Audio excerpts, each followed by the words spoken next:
All right, welcome back to Damon Bruce. Plus, I'm Damon. It's great to have you here. Hit like and subscribe.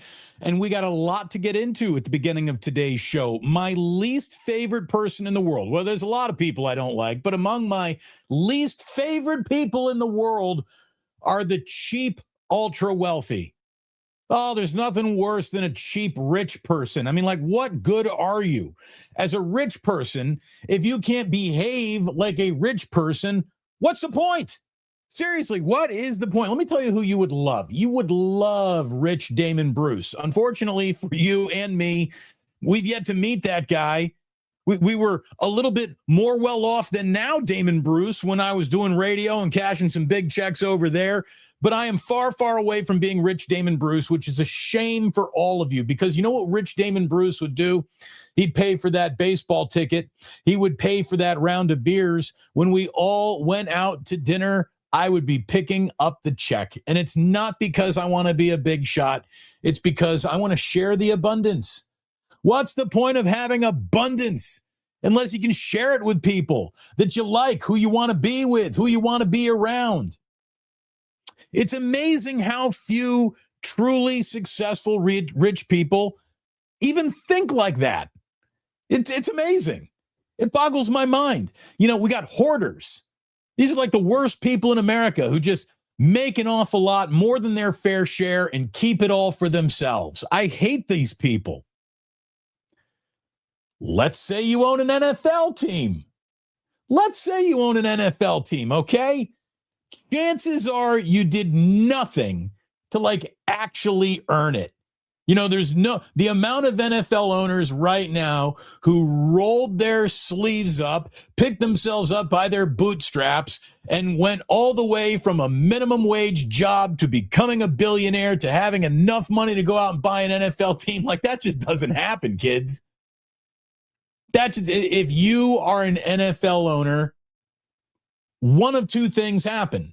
You were born directly into that family, Jed York style, and you are now an NFL owner. Or you were born directly into a family of such extreme wealth that eventually, with that starting point, which isn't even third base, it's like you're halfway down the line at third. You are almost on home plate because you were born into that good of a life. Like, that's how you become an NFL owner. You know, there's no like he started in the mailroom and the next thing you know, he owns the Chicago Bears. Like that does not happen. It just doesn't.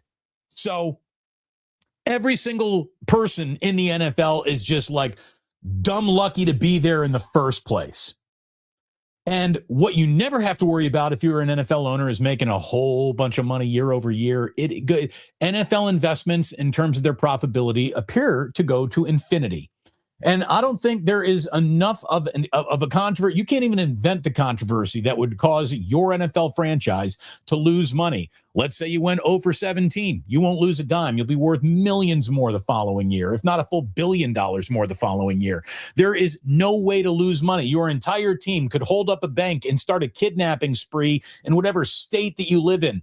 Wouldn't affect the value of an NFL franchise at all. These things are insulated from the rest of the world when it comes to profitability. The average NFL team is worth $7 billion. Forbes reports that's a 25% increase from year over year. So just holding on to the asset earns every single NFL owner more than $1 billion a year. Before you turn the lights on, before a single play is run, before a single ticket is sold, before a single bucket of popcorn has been popped, before a single car pulls in for, into the parking lot, before anything happens, you are guaranteed to increase your investment by about $1 billion. Now, that's not every year. It's the years where the league goes out and renegotiates a whole bunch of new media deals. And what do you know? We're inventing new places to put games. How about we have Thanksgiving Eve? They're considering putting a big NFL game, not just on Thanksgiving, but now on Thanksgiving Eve, the Wednesday before Thanksgiving. All this international gameplay that you are seeing rolled out. This is in the name of growing the product without really spending any more money. It's just show it to more people and put it in more places. We can sell it all. It's rare that you have this investment goes to infinity proposition. Normally, investments take risks. There is zero risk in owning an NFL team. The only thing that will happen is it will be worth more next year than this year, no matter what happens. So let's talk NFL officiating. Let's talk NFL officiating because ESPN says that the NFL is laying groundwork for hiring replacement officials this season if the league is unable to agree to a new collective bargaining agreement with its current NFL referees. The proposed approach is similar to what the NFL carried out during the 2012 officials lockout, which gave us the Fail Mary, that iconic play where in Seattle, you got one guy signaling touchdown, the other guy signaling incomplete, and it was just the cherry on top of the replacement ref story. And I believe the very next day, they're like, okay, this is ridiculous. We got to get the real refs back in here after about a 3-week holdout there. The current CBA that referees have is set to expire in May, and right now the NFL, which has money coming out the anus. I mean, money everywhere. Money absolutely everywhere. With the average NFL team being worth average $7 billion. The fact that you can't reach an agreement with your current existing officials is absurd. It's absurd and it's negligent. And it shows you how insulated from reality these douchebags really are. First of all, what we do know about NFL officiating is it's not great to begin with. Now, I will give every single one of those officials the benefit of the doubt. That is the hardest game in the world to officiate. There are a million different, you need like all these officials on the field because there's so many different places to put your eyeballs, and one set of eyeballs can blow any play dead or wrong or foul. It's a mess. It's a hard thing to officiate. I will grant you all of that. And look at how the pros do it. The pros get a C+ like at best when you grade the entirety of NFL officiating. When you bring in less than the pros, oh my God, the amount of problems and headaches that you are getting. Again, all it costs to fix the problem is money. And that is the one resource you apparently cannot run out of. It's not like, oh, if we spend more money over here, we're going to have less money to spend over here. There's no such thing as we then had less money among the NFL ownership. It does not exist. It cannot exist. It's too big to fail. It really is. It's unbelievable to me that this is actually happening. Unbelievable. With all the partnerships, with all the money that's flowing around, the fact that you would expose the credibility of your league, because that's what NFL officials represent. They represent league credibility. The fact that you would tinker with your own league's credibility in the name of not spending just a little bit more money is ridiculous for people who have nothing but a little bit more money in any direction that you look. It is absolutely crazy. Hold that thought. We're going to get right back to it. But you don't need to spend much money when you go to Ike's, especially on a Thursday, which today is. And you know what? You get, when you use promo code Ike's B-Day, a very special deal right now. You can save, I believe, your first sandwich is the price of the sandwich, with your second sandwich being just $8. And next Thursday, the 26th of March, is Ike's birthday, and your second sandwich on his birthday is going to be $4.80 for his 48th birthday. Hopefully there's an Ike's near you. Get to Ike's soon. I also want to thank my new partner, Kalshi, and I'm encouraging you to use a promo code Damon. When you trade $20 on Kalshi, you are going to get an extra $20. And by the way, let me just show you this. Talk about cross promotion. I saw this first thing on Twitter this morning. Right now, Kalshi Sports, which is the largest prediction market in the United States with over 1 million users, and it is available in all 50 states. Look at this. Early Super Bowl favorites, according to Kalshi. The Rams and Seattle Seahawks both have a 9% chance, with Buffalo and Kansas City at 8%. But what do you know? There are the 49ers sitting with 7% along with Baltimore. I mean, I know that there's a lot of people who are just predicting disaster for the 49ers, and I don't think that's going to happen at all. Kalshi saying, check out the Niners.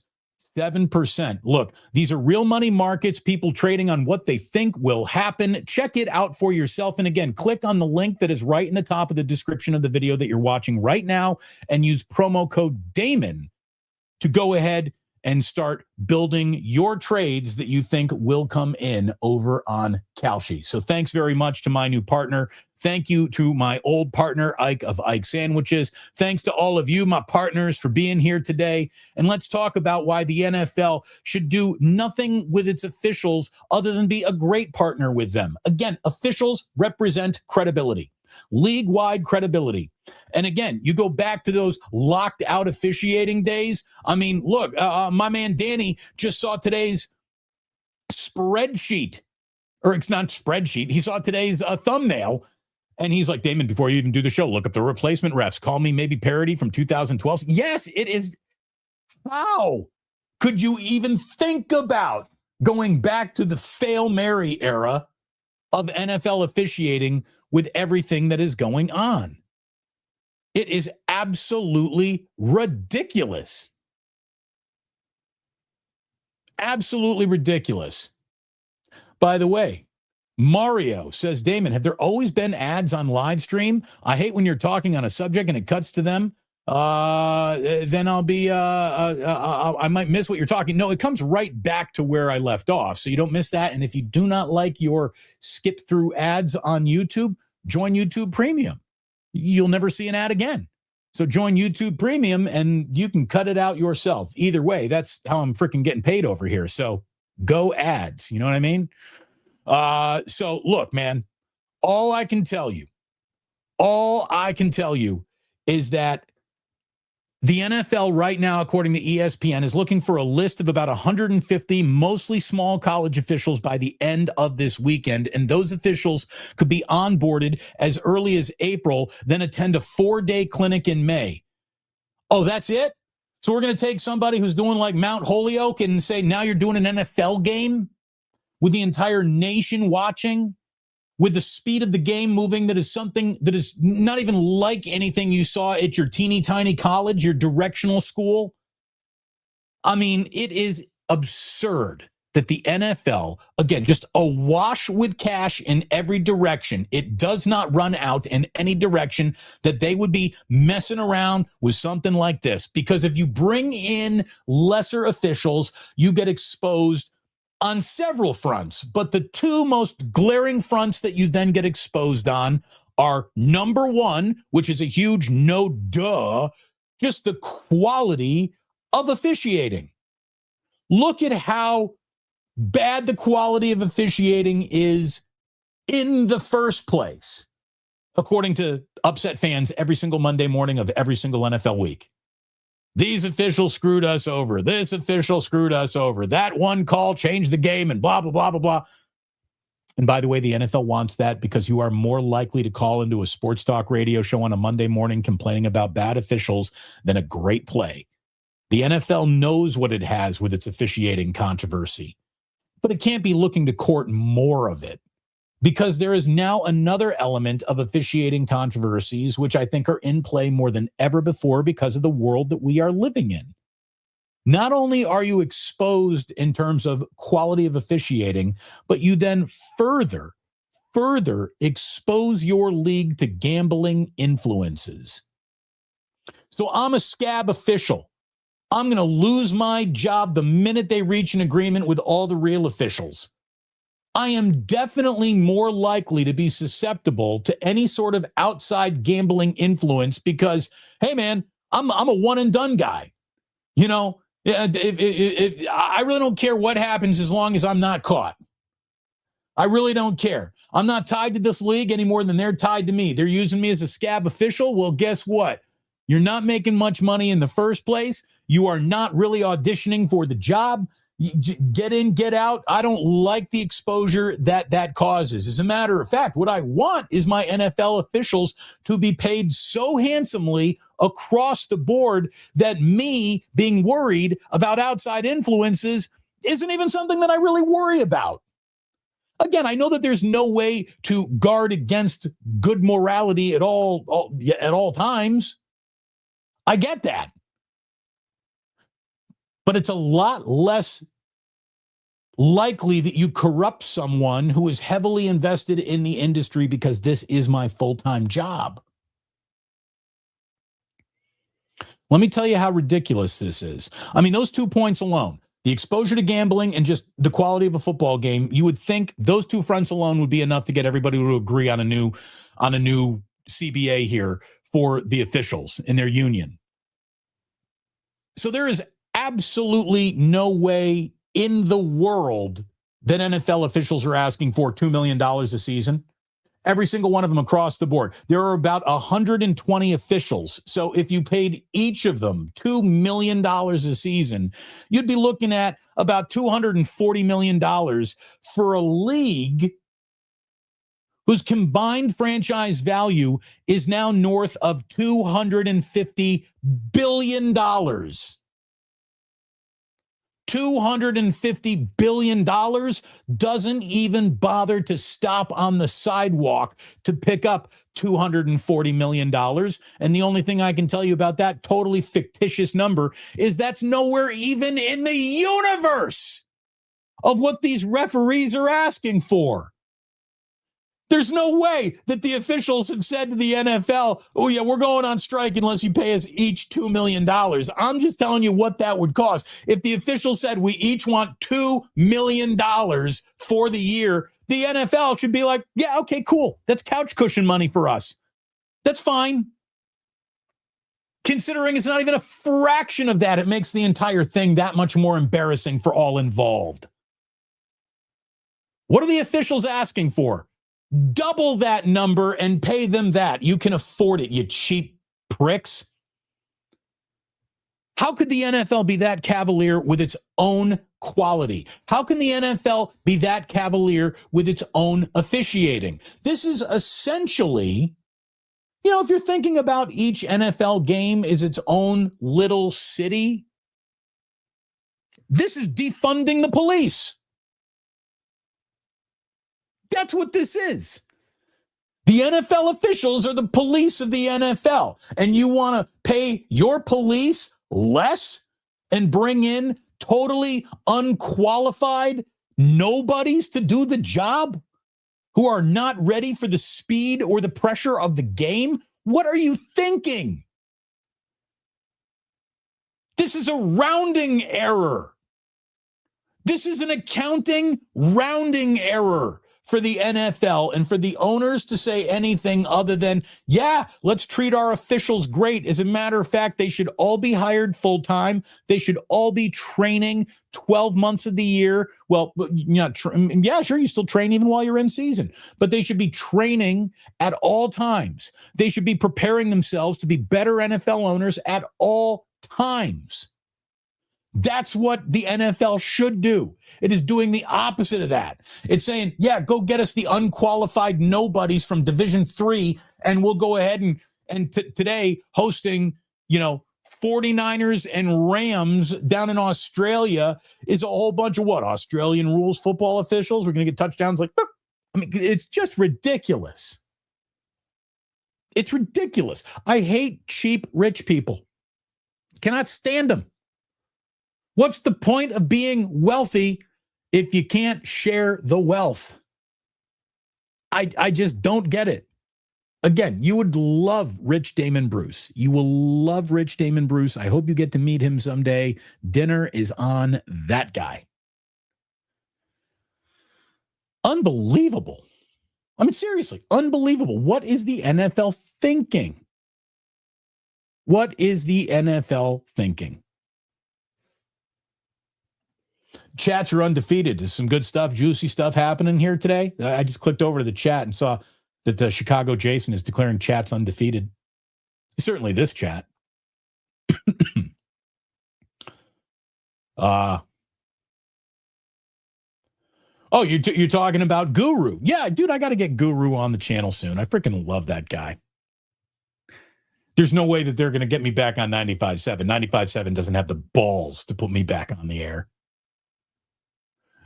Too much sauce. Damon, how'd you meet Ike and how'd you land a sandwich? Well, back in the day when I was hosting Sports Phone on KNBR, he would call in. He would just call in and talk Niners and sports. And one day I was talking about sandwiches, and he's like, hey, man, come by my sandwich shop and let's meet. So I did. That's how we met. And that's how I got the Damon Bruce. We were talking about what's kind of a sandwich that you need. I'm like, can I invent a sandwich? This was before a billion people would come up to him every day and say, can I be one of your sandwiches? This is like, 15, 16 years ago that I met Ike. Like maybe 18 years ago at this point. It's been a long time. So that's how all that happened. Just happenstance. By luck. Again, there was no planning it. The sandwich is delicious. Well, thank you, 49ers Red Zone. I really am. Delicious.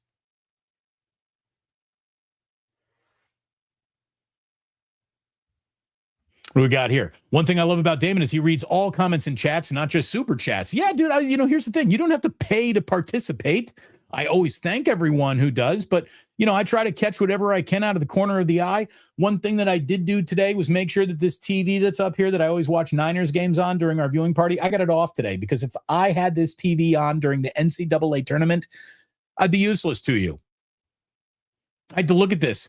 I had to look at this. And my wife and I always say, less screens. Let's concentrate on each other. Let's be in the moment. See, if I were watching NCAA tournament games up here, I wouldn't notice anything in the chat happening today. Buster Bratmus says, sorry, Damon, I can't agree here. You're not entitled to more money because your employer is rich. Buster Bratmus, you're part of the problem, man. Like, you've been brainwashed by the elite who don't love you, okay? You've been brainwashed. No, more money at the top should mean more money for employees.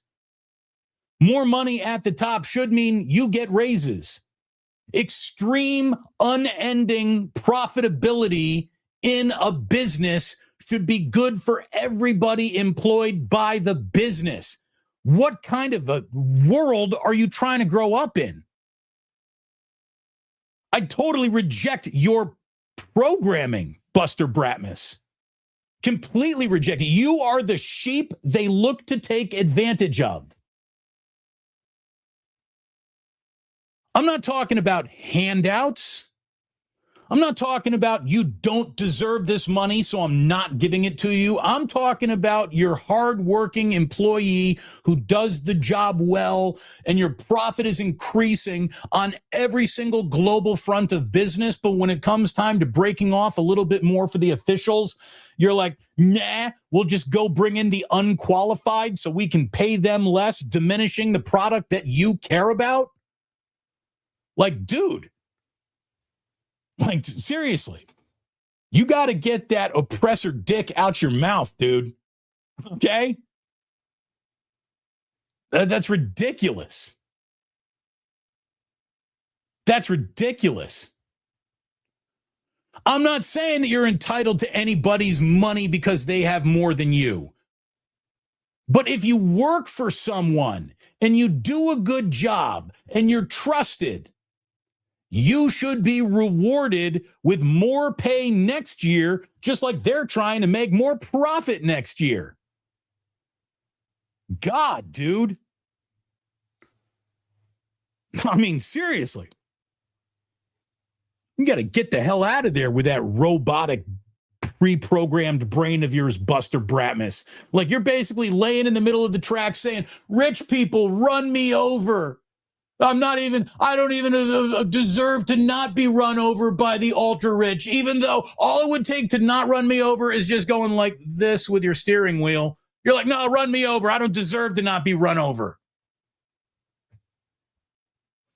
There's like 10 families in America who have 80% of the money in America.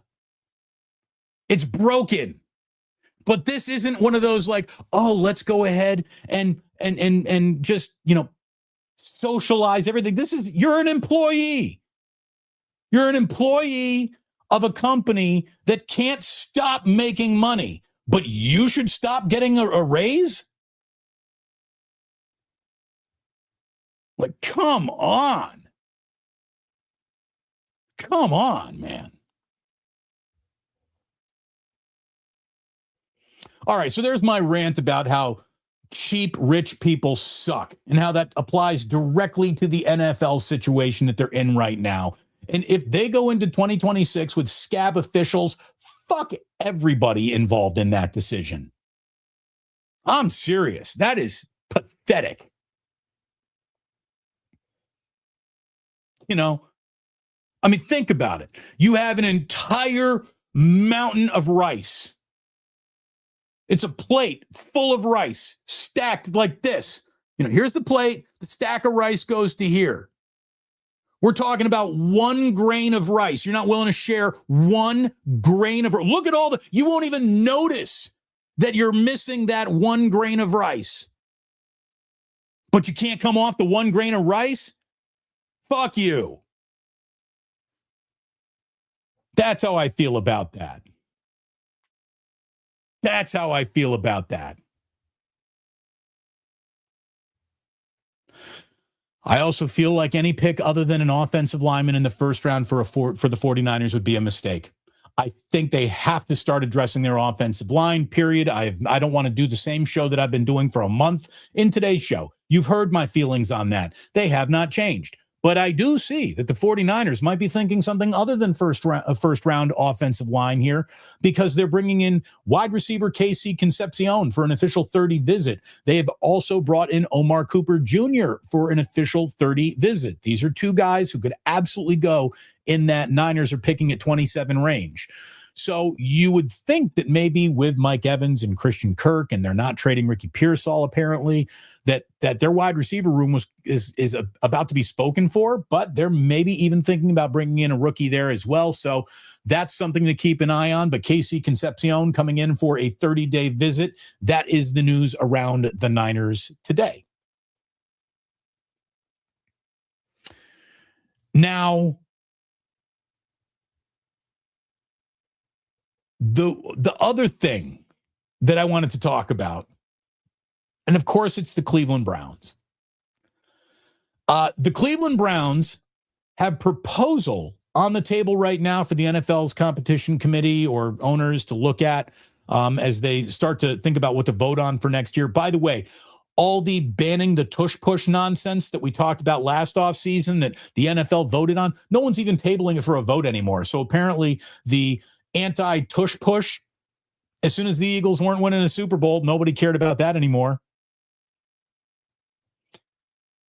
But the Browns actually have a proposal right now that would allow teams to trade picks 5 years out. And the argument is that if we're allowed to trade picks 5 years out, it allows a new generation of general managers who are more inclined to make the NFL trade that years ago really didn't happen very often. It would empower more trading, more moving up and down the boards, more interest in the offseason, more to talk about, more to write about, more to consider. And of course, it's the Cleveland Browns asking for this. The same way that the biggest loser in the casino is always trying to get more house credit. No, I would, if I'm the NFL right now, I'm saying no, because, one of the points that they make in the ESPN article says the Browns, who are trying to extend how far into the future teams can trade draft picks. Current rules allow teams to trade picks up to 3 years into the future compared to the 7-year window in the NBA. Basketball and football are 2 completely different animals that need to live in completely different rules and universes when it comes to player acquisition. It's just that simple. So 3 years in the NFL, it's like we got to do it in like a dog years type of thing. Like every year for a dog is 7 years in dog years. Well, 3 years from now in the NFL, it's almost like that's 15 years from now in another league. Like, that's a football lifetime. That's a football lifetime 3 years from now. That's how volatile this league is. That's how much things change. That's how unsure player viability is due to the collision course that is the NFL season. You've got mega injuries that not only do damage to the season you're in, but the upcoming season that you could possibly have. Trying to make plans 3 years ahead in the NFL is a fool's errand. If you're trying to make it 5 years from now, it's even worse. Too many GMs and coaches get fired too quickly. There is no patience anywhere anymore. You would be completely undercutting your new general manager's ability to do quick and brisk business if the old general manager who you just fired was trading away picks 5 years down the road from now like a drunken sailor. It's ridiculous. Of course the Cleveland Browns would ask. The town drunk wants to know where it can get more cheap liquor. Wow. What a shocker. It's unbelievable. Why? Well, ESPN says a new crop of general managers has led to more trades in recent years, and this rule change would make that easier in the future. Yeah, it would make it easier for bad teams to make more bad decisions. It sure would, which is probably the reason why you don't want to do it. Again, how am I not commissioner of this league? There is only one rule change that they should be considering, and this is going to sound a little broken record to some of you. I've been talking about this for years now. I'm standing on this ground. I'm dying on this hill when it comes to what is the one change that needs to be made in football that would benefit the league. But again, it would cost the league a little bit more money. And if they're not even willing to spend a little bit more money to guarantee their officiating doesn't bottom out, I don't know if we can count on them for this either. Again, I hate the ultra wealthy cheap. The NFL should grow game day rosters. I don't know how you can be asking to grow the amount of games in your regular season. We've gone from 12 to 16 to now 17, and they definitely want to get it to 18. And they definitely want every single team to be going on the road internationally at least once a year. That's how you grow the brand. That's why a year from now, every NFL franchise will have increased 20%, and you just cannot lose money as an NFL owner. It's impossible. Grow the game day rosters. Right now, from an active 53-man roster, the NFL allows teams to dress 48 players on game day. They should grow the active roster from 53 to 60 men and then allow 55 men to dress on game day. What would that mean? That would mean player gets hurt, quality of play doesn't fall out.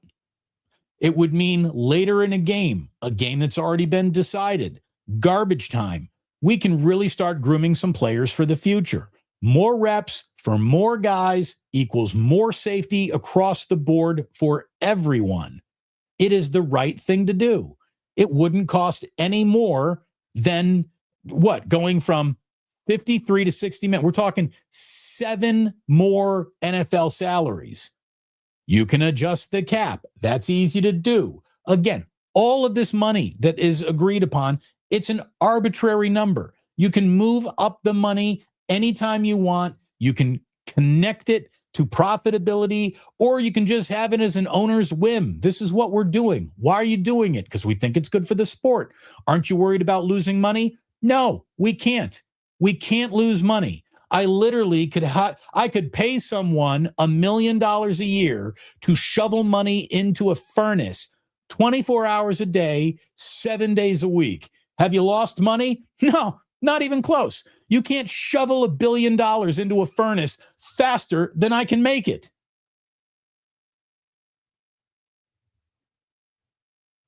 This freaking league, I love it, but it drives me nuts.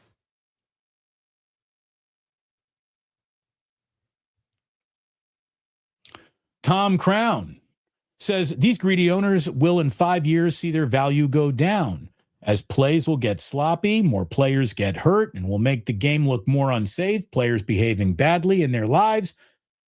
Tom, did you just tune in?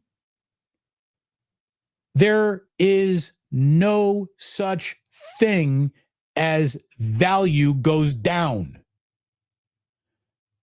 It does not exist. You're talking about a world that your physics do not apply to.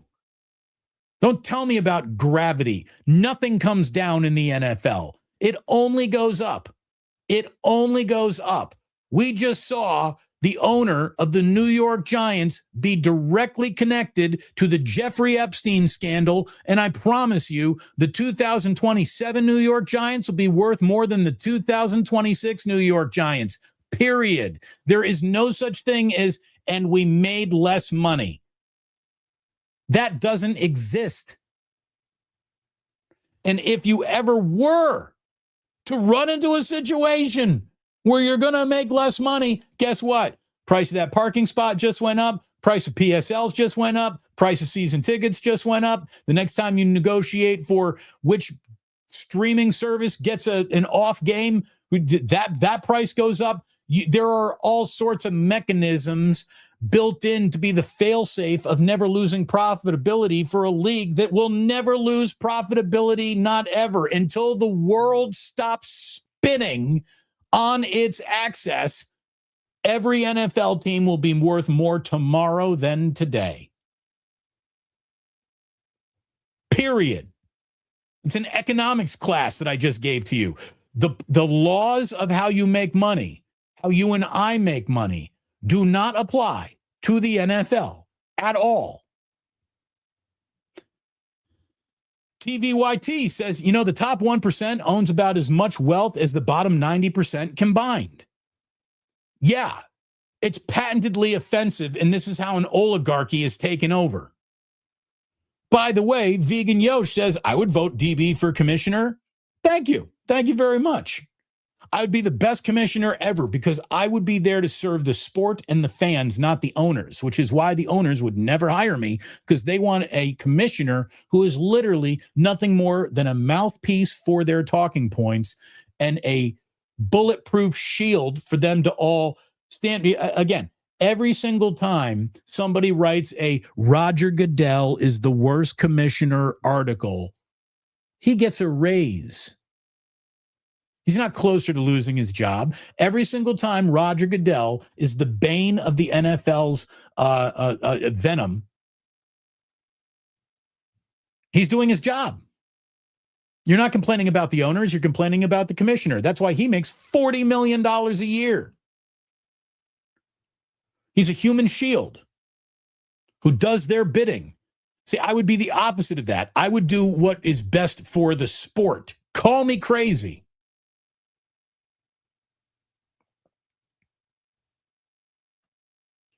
Vegan Yosh says, Commish DB, add more cameras on cheerleaders. What I do I'll add more cameras on the field so we have everything from every angle all the time. You don't need titillation in sports anymore. Like, there's plenty of titillation out there. You don't need sports titillation. We don't need more cameras on cheerleaders. Too Much South says, again, becoming a billionaire often means believing you deserve outsized rewards and prioritizing keeping that value over sharing it. Oh, there's no doubt. There's no doubt that an element of being ultra rich is being ultra greedy. That there is no doubt.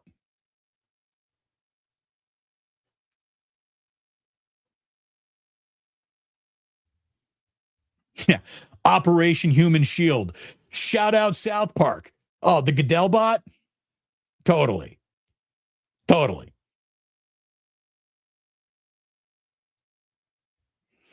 Buster, you finally said something that I do agree with. All calls should be challengeable, or no calls should be challengeable. Agreed. Review it all. Get it right. If the person at home can get it right easier than the person on the field, then the person at home should be the NFL official. And again, the sport is hard to officiate. I don't begrudge. You know how hard it is to be a home plate umpire? You know, on TV, they miss a call by that much. It looks like a mile to us sitting at home. To them, it's that much. It's easy to not get that right in person. NFL teams have the fastest, best athletes in the world running at a breakneck pace, doing everything. And you got to be looking at 16 different things at once in every single play. It is so hard to officiate that, again, going back to the very first topic of today's show, bringing in replacement officials seems ludicrous to me. Absolutely ludicrous to me. Bill Wagner says, how much money would you pay for you and Jillian and I to join the Cabo crew and their partners on vacation? I mean, dude, I would, sure. You know what? They look like they're having fun. I wouldn't be putting things on Instagram. I wouldn't try to be getting all the strangers of the internet to go like, oh, Damon, you're so cute. No. I just like to go. Here's what I like to do when I go to my vacation. I take my phone. Here it is. Here's my phone. I take my phone and I put it in the safe. And I try to leave it there on top of the passport and the money that I'm not walking around with. And if everything goes well on this vacation, the phone will stay there during the entire time. Disconnecting from this thing. Stop seeking the approval of total strangers on the internet. I also think it's a little gauche to be like, look at how great my life is compared to the shit life you're living. I don't know. You know, like, I've been on vacation. I've shared some things on the phone, but then that phone goes right back into the safe and I don't want to see it again. I don't begrudge anyone their success. I don't. I am not a class basher. You were born rich? Great. You got rich? Even more impressive. You ain't rich? I don't think of you less than I do the rich person. Money has not been, nor will it ever be, my Jesus. I really don't care. I really do not care. You know, all I ever wanted to do was make enough money to not have to worry about money. I watched my parents worry about money my entire childhood, and I just thought, man, you know, I guarantee you they would have argued less if that was one thing they did not have to worry about. Jillian and I did not have to worry about money there for a minute when I was an afternoon drive, cashing some big paychecks, and she has done incredibly well in her profession too. The two of us together were doing a real nice job. Then I got put in a situation where now we are worried about money again, and it stinks. But I don't begrudge anyone for having it. I don't look at anybody who's got a nicer car than me and go, man, screw that person with a nicer car than me. I go, good for them. Good for them. I hope to be that person one day myself. But I'm going to tell you, the minute I have, man, I'm so rich that my friends can be rich too, my friend's going to be rich too. I am not one of those, let's take as much money as possible, stuff it in my bank account, do not put it back into the community, do not make people better. I would never do that. I would never do that. If I were stupid wealthy, the barista at the coffee place gets $100 every single time I walk in there. You know, I tip 1,000% to my waiters and waitresses and my bartenders. Like here's the thing, because I know how hard that work is. I have worked in the service industry. A waitress today in an Applebee's is working harder than any investment banker on Wall Street. I'm convinced of that. I guarantee you, those sons of bitches on Wall Street wouldn't know how to marry the ketchups at the end of the night. The waiter does. Waitress does. That's hard work. You know how sticky your fingers get trying to marry ketchups? That job sucks. They deserve to be paid more.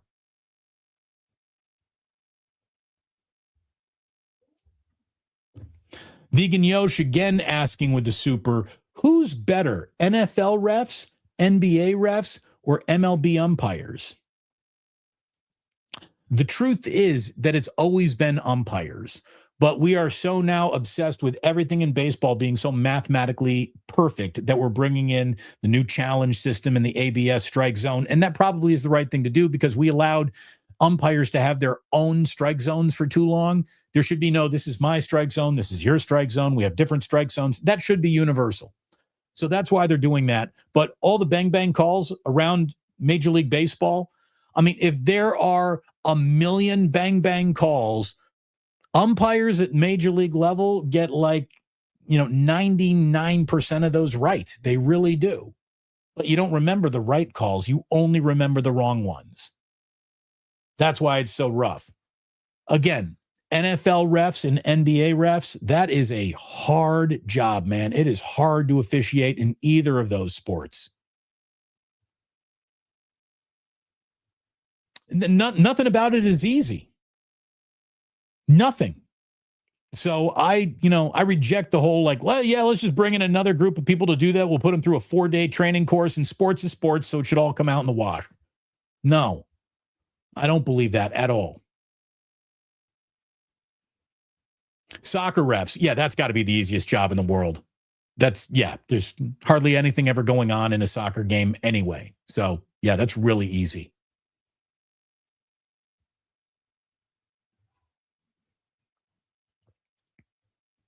By the way, and that is how breaking news happens whenever Damon goes on vacation. So here's the deal.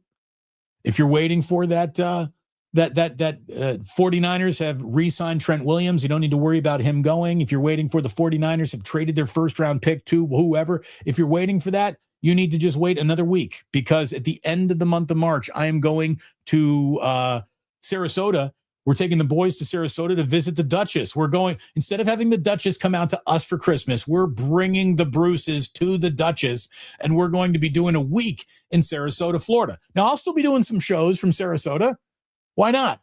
I think I'll hopefully have a really nice little patio to be broadcasting from. Maybe even get you a little beach shot in the background, We're going to be doing shows from Sarasota. But it's also a vacation. So something's got to give there, Smiley Dan. Big breaking news will be happening when I'm on vacation, as is tradition. Yeah, and I agree with this forever. Tip your wait staff. If you can't tip well, don't go out. Are you a believer in living below your means? TVYT, one of the smartest, most successful men I ever met, said that is the key to success. Find your means. Find the top of where you should be. Not even the top, this is where you should be, and live one rung underneath that. I completely agree. I think if you're asking what is a universal bit of financial advice that you would give to anyone, and it would instantly help anyone at any income level, that's the bit of advice right there. Living one notch below your means is a key to opening up a level of financial doability than if you're just always scraping your head against the ceiling of your means. That's some of the best advice you could possibly give. I am glad that you paid $2 in a super chat to share that, because that question is the best advice you will get on today's show. Find your means, live one notch underneath it. You might buy a Bentley. Get that Mercedes instead. Maybe I want that Mercedes. Get the Lexus instead. One notch down. One notch underneath is the right way to do it.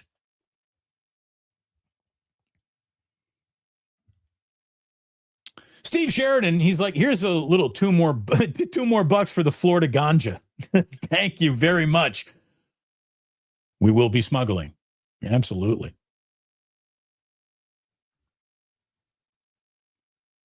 Okay. So there you go. There's my complaining. There's my thoughts. Here's how I would fix football. All it would cost is money. And the one thing I know all of you got infinity amounts of is money. We've laughed at the Cleveland Browns. We laugh at the Browns in season. We laugh at the Browns off season. It's universal. So is usually the love for the NCAA tournament. And let me tell you, one of the things that is the beauty of being underemployed is the first Thursday and Friday of the NCAA tournament. You know, it is gorgeous outside. I don't give a rip. I'm about to watch college basketball until the kids come home. I'm about to watch college basketball until I go to bed tonight. And then tomorrow, I'm going to get up and I'm going to do the exact same thing. As a matter of fact, I think I'm going to do a wake up with Kruger tomorrow and then probably skip this show because I'm just going to be watching college basketball.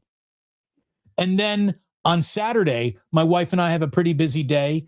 Then Sunday, I'm taking Jack and Ozzy to T-ball at 9 a.m. And then I'm watching college basketball for the rest of Sunday. I think my buddies and I are meeting at Monahan's down in the marina, and we're going to spend a nice drunken Sunday at Monahan's together. Come on down. I'll put up the flag when I'm there. I love the NCAA tournament, even though Indiana basketball doesn't love the NCAA tournament anymore. I love it. And, you know, I was texting with my group of buddies of mine. It feels like it's been a couple of years since we had a legitimately wild Thursday or Friday of the opening round of the NCAA tournament. Give me a wild afternoon session. Give me like 5 games coming down to the wire, one shining moment qualifiers at the end of games. Give me some buzzer beaters. It's going to happen. But there are some tournaments where it feels like it happens and it happens again, then it happens again, then it happens again, then it happens again, and it happens again. And now, man, I don't even smoke and I need a cigarette. That's how good that was. That's what I love. I freaking love it. Go Santa Clara. Go Santa Clara. Go Team Sendek. Beat Kentucky. I need a Cinderella, and I love it when Kentucky loses in the tournament. By the way, when's Purdue going to get bounced? Ohio State was down to TCU early. I saw them battling back. TCU's got a good defense. I got to know how that game finishes out. But we got first round action all around us, and the NCAA tournament is basically the first welcome mat that gets rolled out for one of the best times of sports the entire year. We go NCAA tournament right into the Masters. We're going to have opening day before that. We're going to go NCAA tournament. The next week, it's opening day around Major League Baseball. The Masters isn't too far away after that. And then it's, NBA playoffs, Stanley Cup playoffs. And let's talk a little bit about that, shall we? Because the Warriors lose in Boston last night. They were completely out of the game the minute that it tipped off. Now, they're playing without Curry. They're playing without Moody. They played without Horford last night. And were completely outclassed. They have lost 6 of 7 games. And Kerr is talking about preparing for the play-in round. Well, why would he do that with the direction that they're going in? Because they are going to go to the play-in round, not because they belong there. It's because all the teams behind them have no shot of even getting there. The Warriors are benefiting not from their own ability to go win, but from the inability of even trying to win by all the teams in the Western Conference behind them.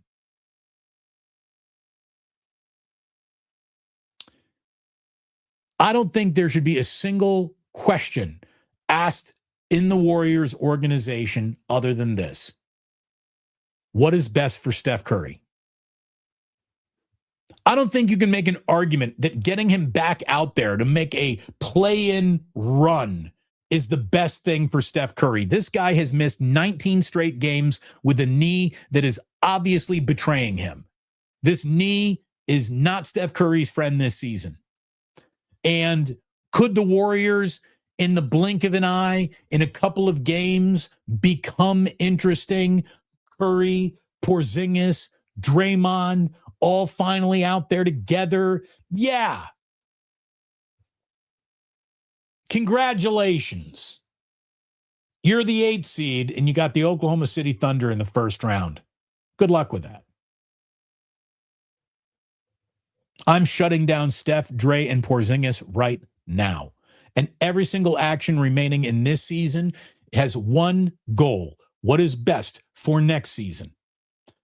Shutting these guys down, giving them extended rest, giving them extended rehab, get extra strength training, because all you guys are getting older and you're all going to have to be the only shot this team has to compete, because every single young player that the Warriors have is just a guy.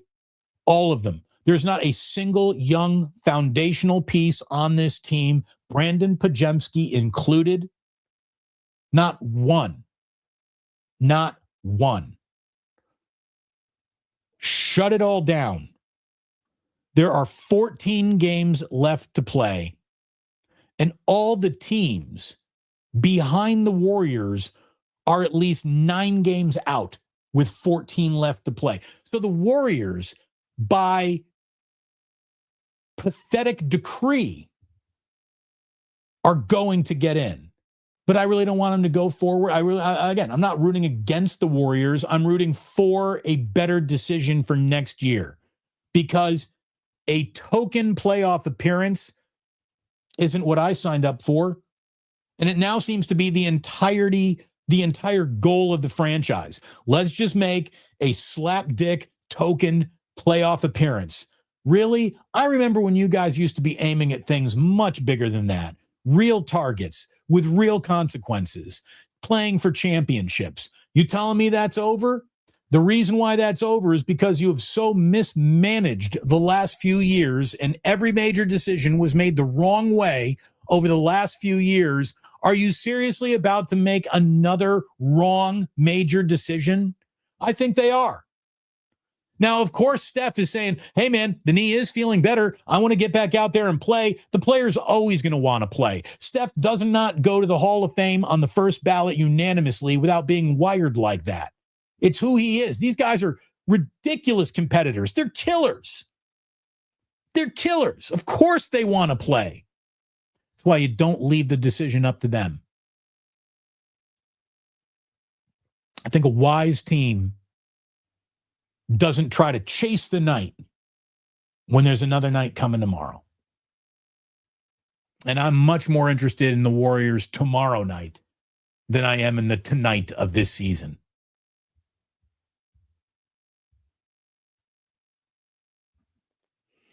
Too Much Sauce says, for spring break, I was going to book 4-star hotel a bit past my budget, and I'm going with a 3-star instead. Good advice, Bruce. Living below my means. Oh, look at it this way. You know, I'm not going to name names, but rhymes with million. I know this girl, her name rhymes with million, could be Jillian. But when we were looking to book, you know, where we were staying, getting an Airbnb in Sarasota, someone was looking at price points where I just said, wait a minute. For what you want to spend on a Sarasota Airbnb, like we could go to Hawaii. What are you doing? She's like, well, I'm going to get a really, really nice place. I was like, the really, really nice place is the beach. The really, really nice place is whatever is outside of the house. We're not going to Sarasota to sit inside. If the place has comfortable beds, a toilet, a shower, a place to make a few meals, and gets dark at night so we can sleep, that's what we need. We need a little beach bungalow. We don't need a 3-bedroom, multi-million-dollar house on the beach.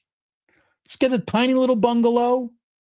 My mom's got her little bungalow. I'm sure we're going to be going over there too. You know, when my sister comes on down from St. Pete's to visit us, she's got 2 little chihuahuas that she's bringing with her. We don't need a lot of acreage for those chihuahuas to go run free. I saved us the home that Jillian was about to book. I saved us thousands of dollars by saying, hey, let's get this one instead. And it's a half a mile away from what you're looking at for half the price. And it'll fit all of our family in there comfortably. What are you doing? Again, stay below those means. Gets a little easier. Okay, hey, if I were still bringing in afternoon drive cash, if nothing had changed, if we had not had a financial blip, an extreme financial blip, yeah, screw it. Get the really nicer place. Why not? You only live once, but we ain't there yet. We'll be back. Again, wait until you get to meet Rich Damon Bruce. That guy's going to be awesome. Anthony Slater again writes, the Warriors have circled the 8th seed as their newest target because it would give them a guaranteed home game in the play-in tournament, 2 opportunities to win 1 game, at least a chance to avoid the top-seeded Oklahoma City Thunder if they did advance. I mean, there's good luck with all of it. Good luck with all of it. Could you imagine Curry getting hurt? Could you imagine Porzingis getting hurt? The end of this year, and then that trickles into the beginning of next year. I mean, what are you doing? Well, they're competitors. They want to go compete. They really think they got enough firepower to get... Shut up. Kirk Lacob, shut up. Shut up. Shut up. Shut up. Really, seriously. The Warriors are going nowhere against anybody. Shut up. Reshuffle the deck. See you next year. Meanwhile, the Sharks. Where is it? Hold on. The Sharks. Where's my guy? Don't score. The Sharks.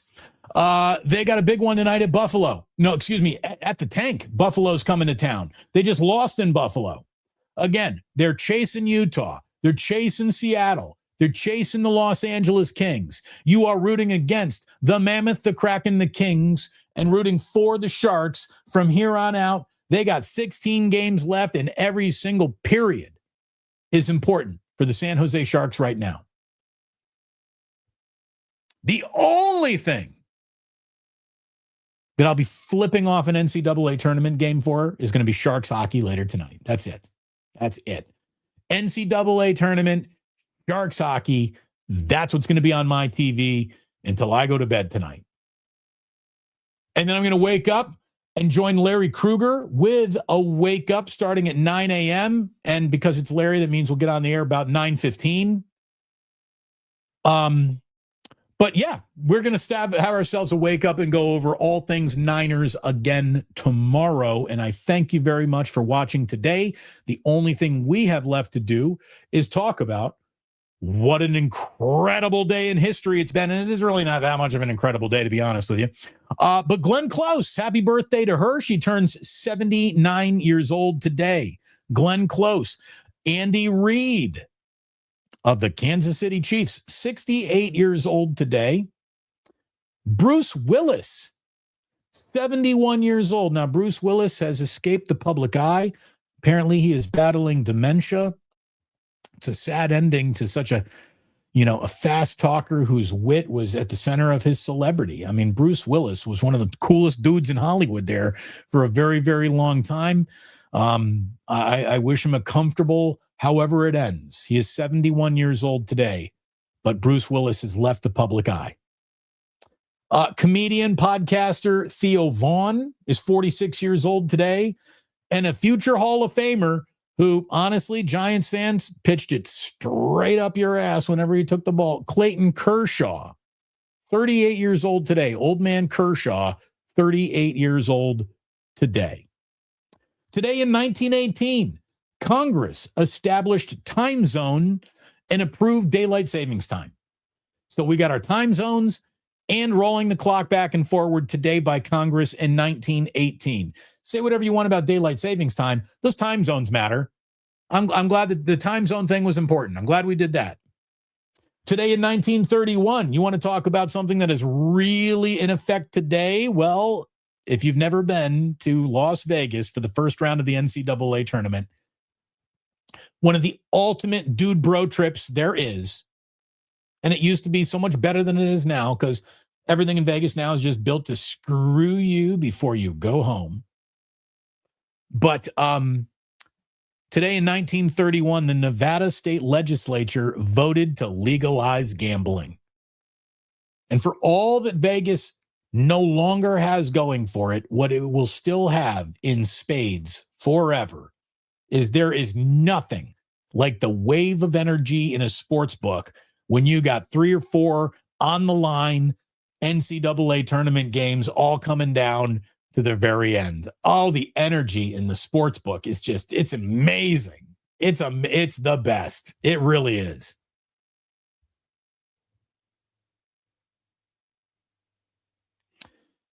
Today in 1957, Graceland, a 13.8-acre estate outside the city of Memphis, was sold for $102,000 to Elvis Presley. Graceland, happy birthday as we know you, darling. 1962, today, Bob Dylan released his first album. He really wanted to call it something clever, so he called it Bob Dylan. He would go on. It was funny. It got mixed reviews. I wonder if this Bob Dylan guy is going to stay around. Will there be any staying power out of this guy? He did all right. Hey, if you really want to watch that congressional whatever, thank God today, C-SPAN was born in 1979. You want an oversight committee? Just prattling on with charts. Is this the channel for you, man? C-SPAN launched today in 1979. By the way, launched today in 1983 on an episode of Different Strokes. First Lady Nancy Reagan publicly launched her Just Say No to Drugs campaign. Today, the Say No anti-drug campaign. Happy birthday, 1983 episode of Different Strokes. Who would have ever thought? By the way, Different Strokes was more significant than the Just Say No program. Today in 1987, televangelist Jimmy Baker resigned as host of the PTL Club after an involvement in a sex scandal.